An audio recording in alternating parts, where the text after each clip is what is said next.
उम्र का तजुर्बा। एक वृद्ध ट्रेन में सफर कर रहा था। संयोग से वह खाली कोच था। तभी 8-10 लड़के उस कोच में आए और बैठकर मस्ती करने लगे। एक ने कहा, चलो जंजीर खींचते हैं।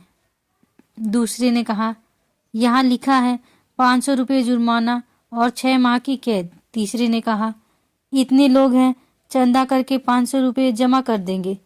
चंदा इकट्ठा किया गया तो 500 की जगह 1200 रुपये जमा हो गए, जिनमें 200 के 3 नोट, 2 नोट 50 के, बाकी सब 100 के थे। चंदा पहले लड़के की जेब में रख दिया गया। तीसरे ने कहा, जंजीर खींचते हैं, अगर कोई पूछता है तो कह देंगे बूढ़े ने खींचा है, तब पैसे भी नहीं देने पड़ेंगे। बूढ़े ने हाथ जोड़कर कहा, बच्चों, मैंने तुम्हारा क्या बिगाड़ा है, मुझे क्यों फंसा रहे हो? लेकिन किसी ने भी उस बूढ़े की बात नहीं सुनी और जंजीर खींची गई। जब ट्रेन अचानक से रुकी तो तलाशी करने के लिए टीटी सिपाही के साथ उसी डिब्बे में आया और पूछा कि डिब्बे की जंजीर किसने खींची। तो सभी लड़कों ने एक स्वर में कहा, इस बूढ़े ने जंजीर खींची है। टीटी बूढ़े से गुस्सा होकर बोला, शर्म नहीं आती इस उम्र में ऐसी हरकत करते हुए?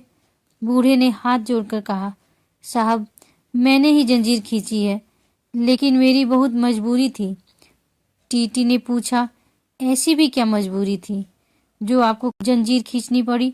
बूढ़े ने कहा, साहब, मेरे पास केवल 1200 रुपये थे जो इन लड़कों ने छीन लिए और इस पहले लड़के ने अपनी जेब में रखे हैं, जिनमें 200 रुपये के 3 नोट, 2 नोट 50 के, बाकी सब 100 रुपये के नोट हैं। अब टीटी ने सिपाही से कहा, इस लड़के की तलाशी लो।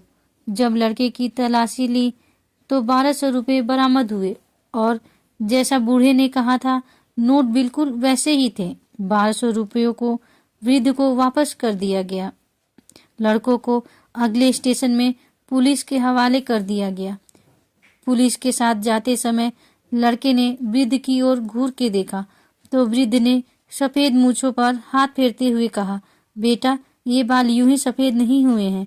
तो दोस्तों, आप भी ये बात याद रखना कि बुजुर्गों को हल्के में नहीं लेना चाहिए। उन्होंने जीवन का लंबा अनुभव किया है। उनके अनुभव का उपयोग करें और समय एवं पैसा बचाएं। धन्यवाद दोस्तों।